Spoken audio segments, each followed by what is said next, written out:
Sometimes you just have to make lemon from lemonade.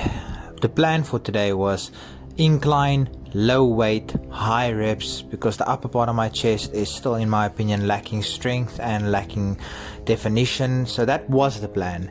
Then you get to the gym and the power rack is taken and every single bench is taken. You want to do the power rack, it's taken. Then you think maybe I should do a bench and just incline flies, incline chest press, something along those lines. But every single bench is occupied. So make lemonade from lemons. Go for this machine again. I still went for low weight, high repetitions. That was the goal for today. I don't want to hurt myself at the moment. My chest is quite sore from the other day when I did the slingshot, or whatever that thing is called, the bench assisting strap, whatever you want to call it. My chest is still sore. I went for a new personal best, so my chest is sore. I went for light weights, rather high reps.